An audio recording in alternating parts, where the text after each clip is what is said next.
Welcome. It's the Bring Your Work show. My name is Damon Brown. I come to you every Monday, Wednesday, and Friday at 1:11 p.m. Pacific Standard Time, Vegas time. Let me get you guys situated on Amazon Live. Usually takes a second or two, but we'll go ahead and get you going. There we go. Beautiful. Welcome, Amazonians. No disrespect to Wonder Woman. Welcome, Amazonians, folks over on Amazon. If you're my people over at LinkedIn, shout out to you. And the people on the original YouTube channel, which now has a link down here, youtube.com/Brown Damon. I just had my coffee, so forgive me for just waking up over here. This is the Bring It Worst show. I come to you every Monday, Wednesday, and Friday, 11:30 a.m. Pacific Standard. I'm sorry, 1:11 p.m. Pacific Standard Time, Vegas time. I just changed the time.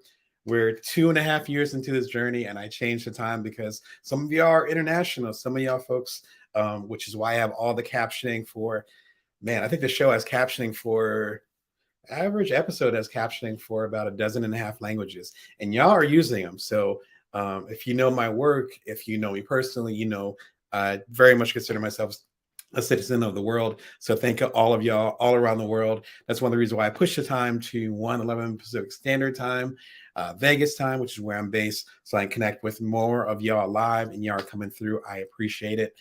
It's a Bring Your Worst show. 1:11 Pacific Standard Time. I'm still getting used to it. Forgive me, folks. If you want to subscribe, it's free. It's totally free to you.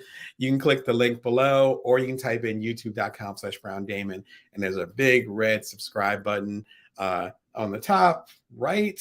And there's also my videos and all that stuff. If you're watching this on YouTube, you can just hit the subscribe button right over here. Finally got the angle right. And you can learn more about how you can be your best side hustler, your best solopreneur, your best what I call non-traditional entrepreneur. I've been an entrepreneur for a long time. I've been an independent freelancer, independent consultant, independent editor, independent publisher, independent founder. I founded 2 companies. Yeah, just going. And a lot of these methods and all these things in the toolbox are passable. And so what I learned from being a freelance journalist for Playboy, the New York Post, and those folks applied really well to when I started writing books, including some of the bestsellers. Some of y'all got them. The most recent book, Career Remix, Get the Gig You Want Based on What You've Got. And then taking the skills from that and becoming a public speaker. I've done 4 TED Talks and so forth. And then taking that and becoming a startup founder twice over, once on my own, second time as a co-founder. We ended up selling the second company, bootstrap both of them, which means we did it all on our own. There's basic tools that I try to communicate in my books, is why I started the show. Again, we're 2.5 years in, and really trying to pass on this information and say the tools from this apply to this. Career Remix is a big example of that. I try to highlight that in the book, where a lot of you are trying to get to another type of career, another type of area. As I say, basically the tagline, the job is theirs, the career is ours. In other words, you take your stuff with you. You take, again, the skills that you've got with you, no matter what situation you're in, no matter what happens to you. We all have challenges. We all, frankly, have trauma. That doesn't take away the skills and the insights that we have, nor more importantly, what we have to give to the world. And so that's the main goal of the show. Again, we can come to you every Monday, Wednesday, and Friday. Monday and Fridays are recorded shows or traditional episodes, usually like 5 to 10 minutes long, except for special episodes. Wednesdays are dedicated for live shows. So when possible, I come through, do a live show for y'all on different topics and answer all your questions and share as much wisdom as I can. Today, it's an important one. Make profit without social media. The title is great. I think I like the title. It also represents something bigger than just profit. It also means a livelihood. It means you can, excuse me, I have a wife and 2 kids. Sound like a stereotype now. I have a wife and 2 kids.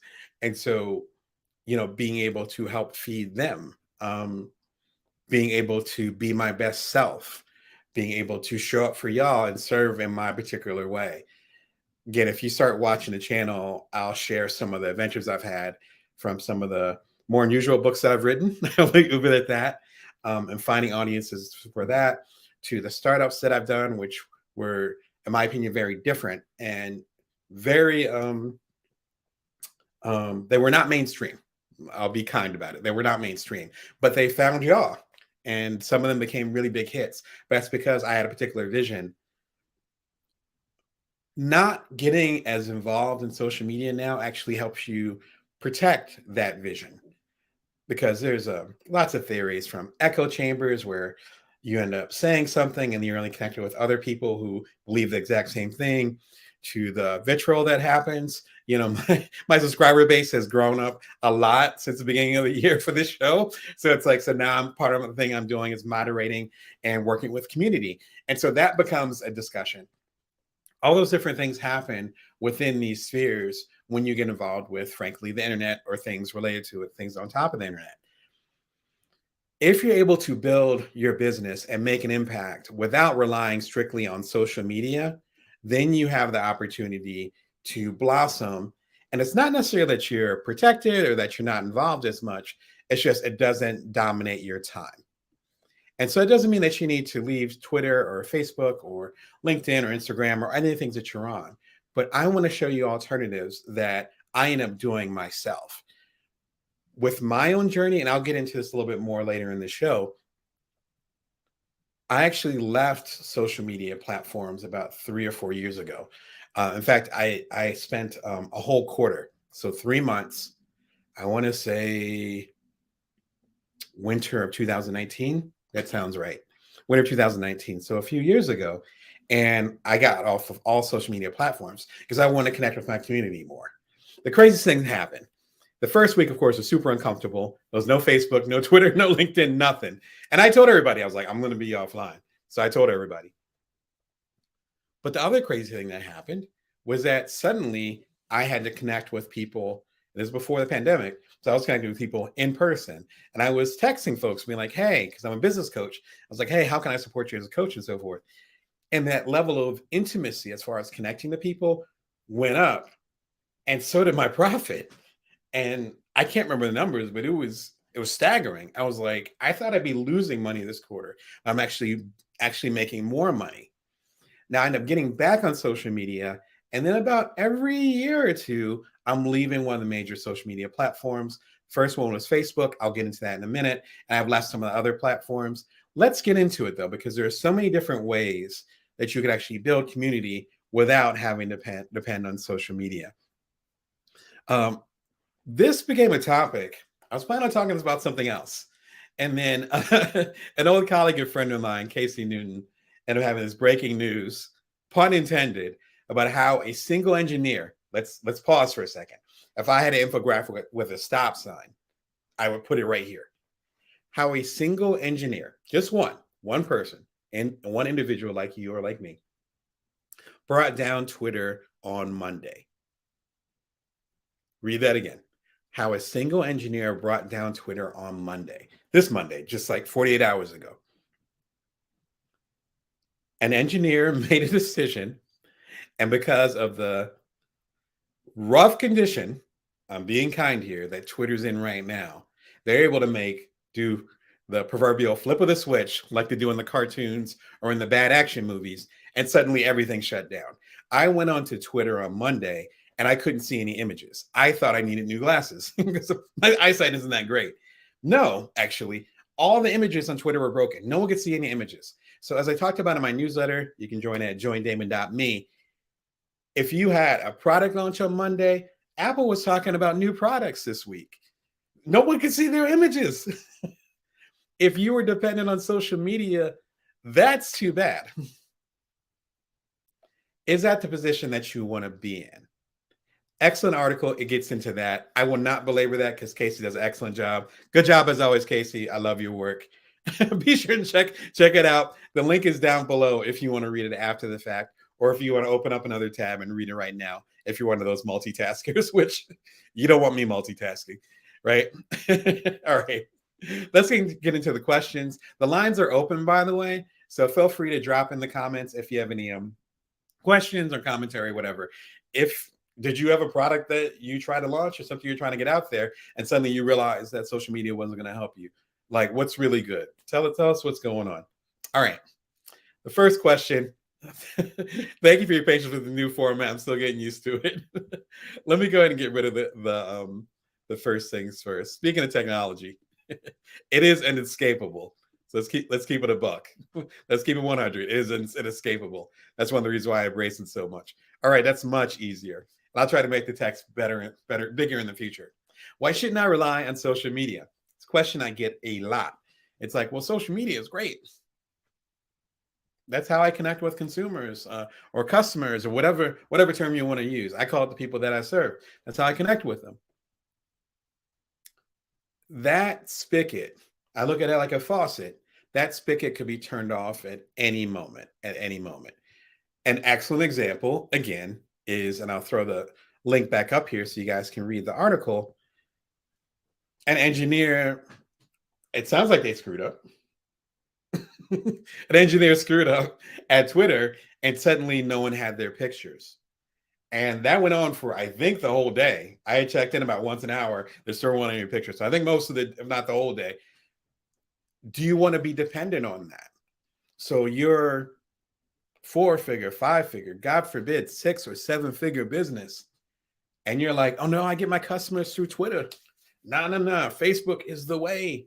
It's the wave. No. Instagram, people DM me, and that's how I sell my products. Woo. What happens when something like this happens? Suddenly can't reach your customer. The reason I bring this up is that this is not a new phenomenon. As you can tell by the gray hairs, I've been around the block a couple of times. This stuff was happening back when I lived in Silicon Valley. I lived in Silicon Valley more than a decade ago. I would say a dozen plus years ago, I lived in Silicon Valley. This stuff was happening then, except it was the end of MySpace. Except it was all these different platforms, which I'm starting to forget now. But this isn't a new thing. And if you rely on one particular platform, then you're in trouble. The analogy that I use with my coaching clients, it's renting versus buying. There's nothing wrong with renting an apartment or a condo. There's nothing wrong with buying a place. Like, I've done both. My family's done both. No judgment. So let's put the judgment out of that. But it's very similar to you talking about, I'm going to rent this place. And this is my house. This is my stuff. This is how things work, et cetera, et cetera. And I'm going to paint the walls and all these things. But at any moment, right, your landlord can come and say, hey, you can't do that. There's a new rule. Or, hey, there's new stuff going on in the city. I used to live in San Francisco again. So it's like, I have vivid memories of this, where you have that conversation, or worse, you get like a letter. They don't even talk to you. And they're like, hey, your rent's going up 300%. So you're going to have to make some decisions. It's active at the end of your contract or your lease, which will be in like 2 months. So suddenly you're going from X amount of dollars to 3 times that. Or more intense situation, they go and say, hey, good news, bad news. Good news is that I made a bunch of money. It's not like a Geico commercial. I made a bunch of money because I just sold this building. The bad news is that the new owners are actually going to turn into something else that is not within your demographic or your capacity, or we're going to turn into luxury condos, whatever. So you can't live here anymore. That's what it's like to rely on social media. And anytime Mr. Zuckerberg, Mr. Musk, I always forget the Snapchat guy, but I can see his face. You know who I'm talking about if you're into social media. At any moment, it could be like, all right, yeah, we're going to change the algorithm. There's a new sheriff in town. We're going to go in this direction. Owning is saying, this is how I'm going to serve my audience. This is how I'm going to decorate my home. If I want to sell it or get rid of it, fine. If I want to burn it to the ground, I can do that and just raise it and then start over again. Or I can cultivate it and it can become something that's in my proverbial family for generations. That's the difference between building your business on social media and building your business outside of social media. What I've built, social media has nothing to do with it. It can't touch it. And I'm going to get into some of those methods in a moment. And yeah, thank you for your question, Stephanie. How do you use social media for your business, and when don't you use it, or rely on it. I feel so much pressure about the algorithms. Exactly. Exactly. So thank you, Stephanie, by the way. That last part is actually, I think, key to this conversation. You feel so much pressure about the algorithms. There's only one real algorithm, right? Right? That's the algorithm of the people that you're serving. That's it. It's not the algorithm of I'm on YouTube, so it's like, I understand, but it's not the algorithm of YouTube.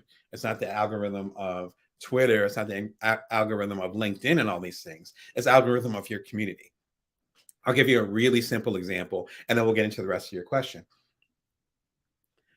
My coaching clients tend to come in a lot just after the new year and towards the end of the year. And that's because they're driven individuals for the most part, like myself. I'm very ambitious. So a lot of people I coach tend to be ambitious. And towards the end of the year, you start to get that moment where you're like, all right, this is Thanksgiving here in the States, so November. It's like, all right, so what did I do this year? What did I do this year? At the beginning of this year, I said I was going to do this, that, and the third, and I got like half of one of those things done. I had a resolution of 3 things. I got a half a thing done, which I've been there before. I need support for that. And then vice versa. The new year started. It's February. Right now, I'm speaking to you in March. And then you look up and you're like, wow, I had these things that I wanted to do. And it's almost the end of the first quarter of the year. What am I going to do? So a lot of my work, from my books to the other things that I do, they're built around the algorithm, the rhythm, which you think about algorithm, the rhythm of my audience. So I cater to that. So my audience has really, especially on this YouTube channel, has grown up quite a bit over the past, say, 3-4 weeks since the beginning of the year.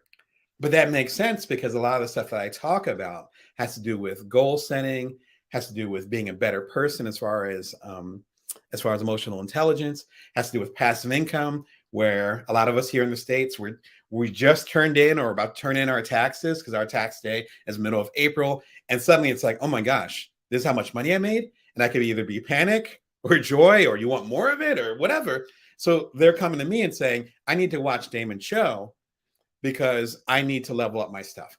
So it's not so much about the algorithm per se of that particular social media platform, but the rhythm of the people that you're serving. Hopefully that makes sense. So when it comes to how to use social media for your business and when don't you use it or rely on it, that is a pretty broad question in a good way, because I think it's basically the whole argument of the show. And so I'm going to get into a couple ways where you can differentiate. It sounds like that's what you're asking, between those 2 buckets. So thank you for the question, Stephanie, for sure. Yeah, it's some good insight there for sure, as far as just how you frame the question. So I appreciate that. See if I can turn the ticker off. There we go. Like I said, getting used to the new technology. One place that you might want to start, get more insight, particularly with the question you just had, Stephanie, is I have an episode from about a year and a half ago called 2 Chainz, Seth Godin, and Minimal Viable Audience. 2 Chainz is a very popular rapper down in Atlanta. Seth Godin is a very popular marketer and leadership coach. Shout out to Seth. Actually, no, Seth. I do not know 2 Chainz. And Seth came up with this concept of minimal viable audience. Minimal viable audience is, if we take it back to Silicon Valley, and I'll keep this as brief as possible, there's something called a minimal viable product, or MVP. It's basically this, almost like a prototype that you get out to your audience so it's enough so they can give you feedback to let you know you're going in the right direction. And then it's called iterating, which means improving, and you slowly improve that. My last startup, Cuddler, it was an app that connected people for hugs. A lot of stuff that we launched early on were MVPs, and it was enough to bring in literally hundreds of thousands of users. But that MVP was enough for them to know what direction we were going in, and then we rapidly improved it over that course of the year before we sold the company. So that's the process. Minimal viable audience is the exact same thing, except it's people. So it's saying, I want to build something that connects with what I call non-traditional entrepreneurs, people who are solopreneurs, people who are side hustlers, people who are doing things on top of the regular stuff that they're doing. So they might have a day job. They might be like me, where they have elderly parents who they need to take care of, and or they have little kids, which I have little kids, et cetera, et cetera. How can I connect with literally one of them? Connect with literally one of them, and then build products or services for them. Literally one. Who identifies that? In marketing, they call that an avatar, but this is like a real person. All right, let me provide for them. I remember the first person I coached, shout out to you, you know who you are. And with working with them, I was able to level up my game. So that following year, I had a handful of people that I coached. The year after that, I think I had a few dozen. The year after that, I had hundreds of people that I coached. And that's the space that I've been in. But it started with one. This video is excellent as far as Seth's argument and discussion. I'm talking about it, but Seth is great as far as making it as simple as possible. 2 Chainz, the rapper, used this method, but he said it in a very different way.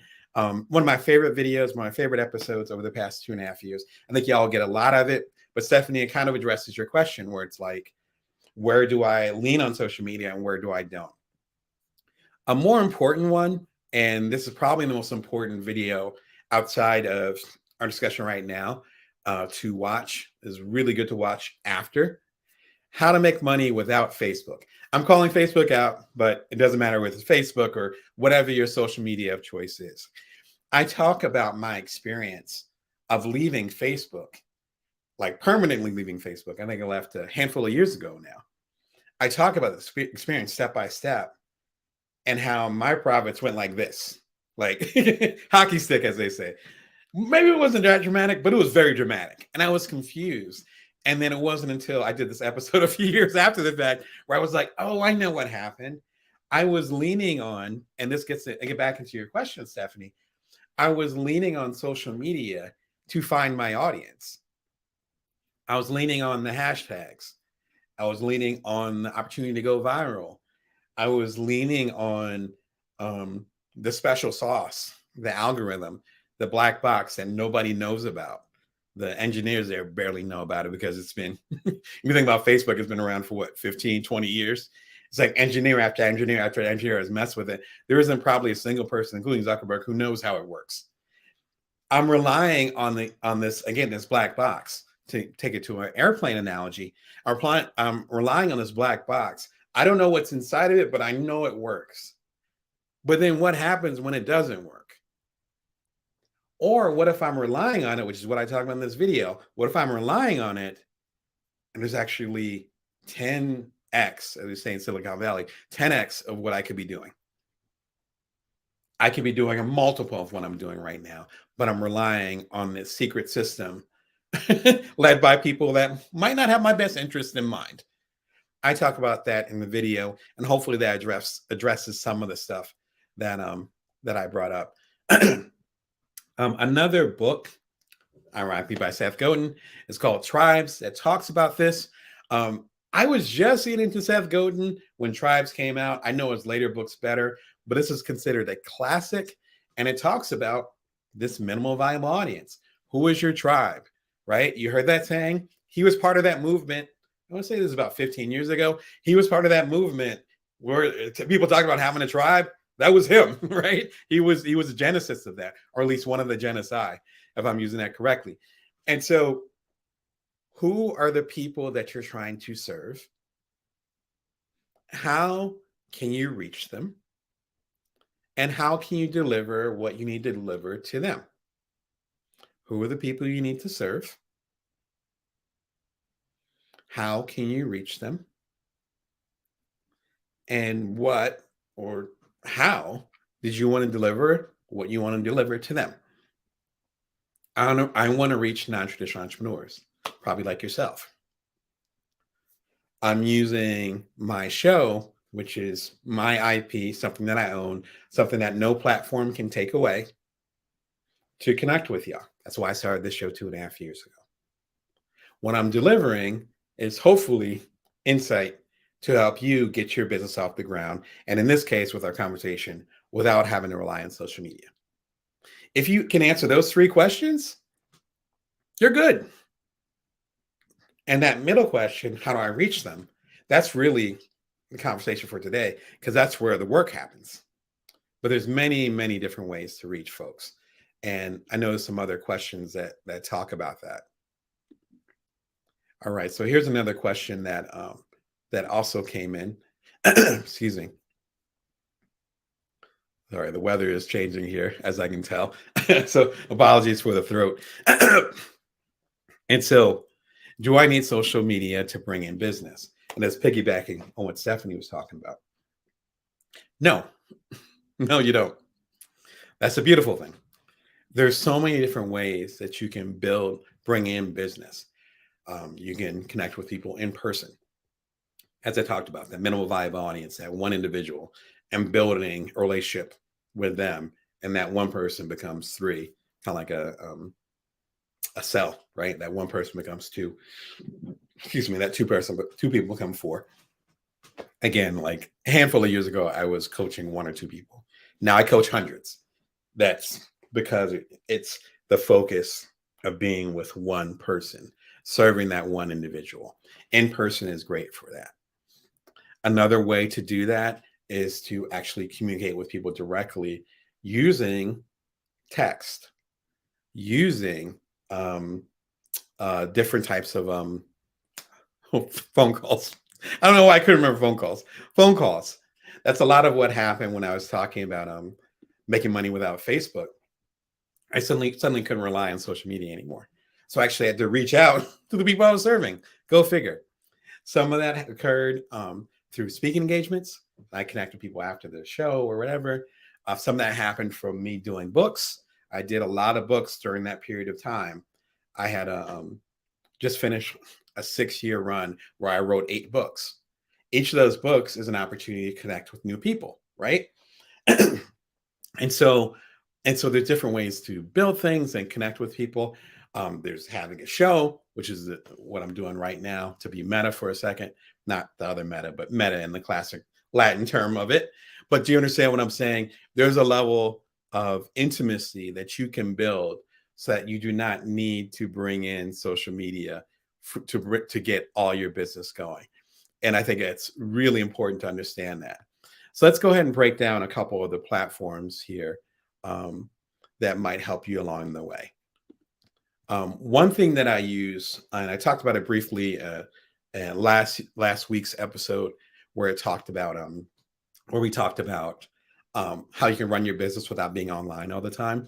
And so some of these items I actually talked about way more in depth last week. Be sure and check out last week's episode. You can always go to youtube.com/BrownDamon and then look up the episode from before. I can also throw a link in there in a second. Strikingly is a platform that allows you to build your website. And why is this important? It's important, as I talked about last week, because there's so many entrepreneurs, particularly pre-pandemic. Now it's becoming a little bit wiser, particularly since there's been so much funny business with Facebook and Twitter and other platforms. TikTok might get banned by the time you watch this rerun, like, right? At least here in America. Do not rely on them. That's my point. There's so much funny business happening. It's been happening, but now we're becoming more aware that people are like, oh, you know what? I should actually have a website. And it's not so much my generation, because I'm approaching middle age, but more the generations younger than me that like the internet natives, because I remember when the internet didn't exist. So it's like those internet natives, they're like, yeah, I'm just going to go ahead and my website is facebook.com/BrownDamon. It's like, no, it's not your website. Again, you're renting. You just got yourself an apartment. Did you really want to do some serious construction there and make it your forever home? Or did you want to set up a forever home and then rent this place for a little while and then slowly migrate over to your forever home? A website is a forever home. It's not going to go away unless you don't pay the bills or you tear it down yourself. Strikingly is my favorite platform to build a website. It's not the same as Facebook or Twitter. It's not a social media platform. It's closer to Wix, Squarespace, I know there's other ones I'm forgetting, but y'all are familiar with those. Strikingly is different, excuse me, because they're really good at multimedia. And I'm into multimedia. So I have the show every Monday, Wednesday, and Friday, 11 p.m. Pacific Standard Time, Vegas time. We're up to 320 or so shows at this point. I want to be able to showcase that on my website. I sell books and t-shirts. The Bring Your Worth t-shirt, you can barely see it, based on my previous book from 2 years ago. The Bring Your Worth mug, all those things are available on my website. So you can actually have a sales panel in there. All that different stuff. It's a one-stop shop for everything related to the Bring Your Worth brand and my work as a speaker and so forth. Great platform to do it on. It works with multimedia really well. There's a link in there. It's an affiliate link, so I believe you actually get a discount on your first month, I think. But it's super affordable. I love it. Again, I'm a fan. Another platform that can help you connect with your audience is ConvertKit. If you get my newsletter, again, it's at joindamon.me. It's for free. It's every Wednesday at 5:55 a.m. 5:55 a.m. Pacific Standard Time. I've been doing it every Wednesday for as long as I can remember. I want to say we're probably approaching 10 years now. It's been a long time. But it's a free service to y'all. Let y'all know when I'm going to be in your town. New episodes coming out. Hopefully some wisdom and to level up your toolbox. I do that through ConvertKit. Excuse me. ConvertKit allows you to organize all the people that subscribe to your newsletter, put them into different categories. So you can send certain messages to some, certain ones to the other. You can find out where your audience comes from. I have a quiz at buildfromnowquiz.com that'll allow you to learn your biggest creative resources. I also have, again, the show here at youtube.com/BrownDamon. I have a column at Inc. Magazine at inkdamonbrown.com. I have all these different, they call them funnels in the marketing world, but I have all these different entry points. ConvertKit will say, oh, this new person that subscribed to your newsletter, they really dug that Inc. column that you had. That's how they came to see you. So I'm even able to understand how effective my different ways of connecting with y'all are, right? So if way more people end up connecting to the newsletter through this TV show at youtube.com/BrownDamon, the Bring Your Worth show, and way less end up clicking on the link that's available on my Inc. column at inkdamonbrown.com, then I'll be like, oh, okay, maybe there's more of that audience that I'm connecting with the TV show compared to the Inc. column. So all these little details will help. ConvertKit is actually not free. Some of the services are free, but they're not as robust. I would definitely check it out, though, if you're looking to level up. I don't know if it's for starting a newsletter from scratch. Like, what I would actually recommend, and it's just kind of hitting me now, so follow me on this journey. If you're just starting a newsletter, just start a newsletter, which is how I started many, many, many moons ago. Literally just make a newsletter, something short that you want to give to the people you want to serve, and then just send them an email. BCC it, so you're not showing everybody else's email, and then just send it to them and get feedback. I did that for actually quite a few years. And then it got to the point where I had a few hundred subscribers, and I was all like, this BCC is getting messy. I had to send multiple emails because there's only so many things you can put into BCC. This is a little while ago. I'm sure it's got more sophisticated. And then I got to ConvertKit, and it's been great. So ConvertKit might not be your starter kit, but if you already are going in the direction of a newsletter, if you already have a bunch of followers, for lack of a better term, and people that rock with you, you might want to go straight for ConvertKit and start turning those people into people, again, that are coming to your home versus coming to your apartment. Last platform that I want to, and I'm calling these platforms, but I can't think of a better term. Last platform I want to highlight is StreamYard, which in a meta moment, I'm actually using them right now. And StreamYard allows you to live stream to all the different social media platforms. That's a twist you might not have been expecting. So StreamYard basically says, you can go on Facebook Live. I'm not on Facebook, but you can go on Facebook Live and be live with your audience. You can go on LinkedIn, be live with your audience. You can go on Twitter. It's kind of broken now, but you still be live with your audience. There's ways to do that. And obviously Amazon Live, shout out to Amazon. I'm connected with them. I'm live with y'all right now. But what if you want to do all of them? Suddenly, you can do all of them. And I'm connecting with 4 different platforms, 4 as we speak. 3, and then there's a couple stragglers, but at least 3 of them. I would say 4 solid. This allows you to do that. I don't want to give the current price because if you're watching in the future, then I'm going to be wrong. But it's fairly affordable, especially if you're doing if you want to connect with your audience regularly through video, as I do. Again, I do it 3 times a week. It makes sense for me, right? That's a dozen times in a month. Ooh, that's 144 or so times a year. I did that math quick. Man, it's work. This helps. They help you with the work. Again, it's another affiliate link. I think you get a good discount with this one, so check it out if you're going in that direction. All right, and be sure and shoot over any other questions you may have. And I know there's at least 1 or 2 more on the chamber. I already answered this question. What do I need to build my own pipeline? Well, I just told you. So we can go over that again. The first thing I would recommend is having a website. Strikingly is my personal favorite. Building a newsletter. That's another way you can do it. You don't have to do all these. Let's be crystal clear. I was talking to someone over the last week or 2, and I mentioned that I do the newsletter once a week, and their eyes kind of glazed over.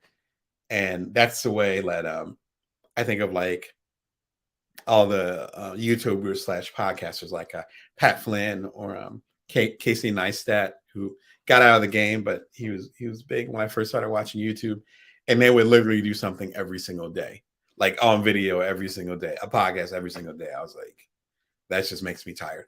So if newsletters aren't for you, don't do a newsletter. I do a newsletter. I'm a professional writer, so me doing newsletters, it's not light work. It's absolutely work. When you join the newsletter at joindamon.me, you'll see the work I put into it. But it's like doing your reps every morning. It's cool. It's cool. I'm not going to stress out about it. Newsletters are your thing. ConvertKit is an excellent choice. Finally, StreamYard, if you want to stream and connect with other people. One other thing I'd recommend too, which I mentioned in passing last week. I have people that dislike social media more than I do. I have great conversations with them. And they're like, Damon, I can't leave social media. And I'm like, come on, like, get off the farm. Come on. And they're like, no, I can't. It's like, why? And there's usually 1 of 2 reasons. Number 1, their community is so built on social media that if they leave, they're like only a small percentage of the community will come with them. So I need to slowly bring that community over. Or the other half, which a lot more people than I expected when I told them I was leaving Facebook. Again, I think it was like 4 years ago. When I told them I was leaving Facebook, they looked at me either confused or with a longing in their eyes, like they wanted to be me. And most of them, get this, most of them explained to me, and maybe you can relate to this. My business that I consult for, that my day job, whatever, requires me to be on this such and such social media platform. I can't leave Facebook because I'm posting social media posts for my client, and so I can't go. So I can minimize my time on it, but I can't go. This is the answer for you. It's Meet Edgar. I talked about them on the show a few times. Fantastic female-led company. Shout out to Laura. And what they basically do is you put in all your social media posts. Hell, you can put them in for the year or whatever. Put them all in there. And they handle, I think they just started doing TikTok. So all the major social medias. Put them all in there. And then you have 2 choices. You can either put them in a set calendar and say, this is going to go out on March 17th at 9 a.m. This is going to come out Saturday, blah, blah, blah, at blah, blah, blah. Like, you can do that. So essentially, you're a media manager, as they say. Or, which is when I was using them a lot, this is how I use them. You put all your social media in there, and then you just hit roulette and say, post it at this time, post any of the social media posts here. when I was really hardcore with my ink column at inkdamonbrown.com. I still have 600 columns up there if you want to check it out. There's new content coming up there too, just to give you a heads up. My 600 columns, I'd have social media posts for all of them, and then they would randomly go out. When I first started the show 2.5 years ago, same exact thing. But if you think about it, if you create, I'm going to get into the content side now. If you create evergreen content, or if you have something like a book, or you have a webinar that people can purchase and replay after the fact, if you have stuff that's going to be valuable, say 1, 2, 3, 4, 5 years from now, it doesn't matter when people receive the message, correct? And in this case, get meta for a second, there's a lot more people watching the show right now than it was a year ago. So if I mention certain products or certain books or certain ideas, it's going to be a much bigger audience than it was when I was talking about the same stuff a year ago. Social media, if you have to use it, it's the exact same way. Do you not have more followers or whatever than you did, say, 2 years ago? You probably do, especially if you're active on there. Meet Edgar works miraculously because you do all this and you literally don't have to be on social media. Now, if you want to respond after you do a post, that part's up to you. But if it's just saying this book is available, or this item is available, or there's a resource for y'all, they can engage with you in different ways. Social media is just then a billboard versus it being the way that you connect with your customer, right? There's a subtle difference with that. Once I figured that out, it changed the game. That's why I was comfortable leaving Facebook, because I was like, oh, I don't need it anymore then. Because I'm connecting with my customers more one-on-one or on my different platforms that I own versus Zuckerberg and crew trying to find people for me, and they don't even know who I am or who I'm trying to connect with.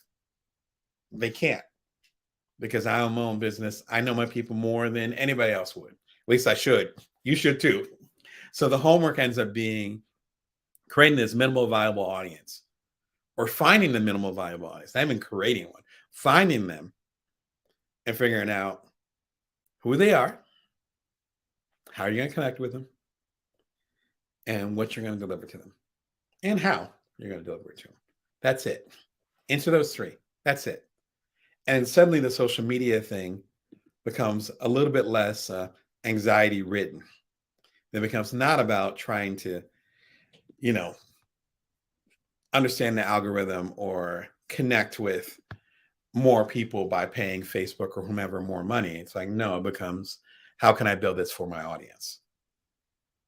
So that is it for today. Actually, I have some family to take care of, so I'm going to head on out of here. Hopefully the questions and more importantly, the answers helped you get to where you need to be. Stephanie, thank you so much for your question too. It really kicked off that second half of the conversation. It's a Bring Your Work show every Monday, Wednesday, and Friday at 1:11 p.m. Pacific Standard Time, Vegas time. I am tongue-tied today. You can subscribe for free. Go to youtube.com/BrownDamon and just click the link below. All the products, all the items, all the episodes I talked about, every single link is below.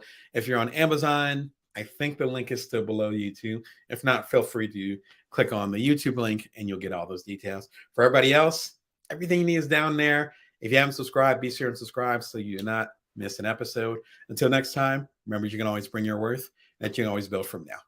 Take care.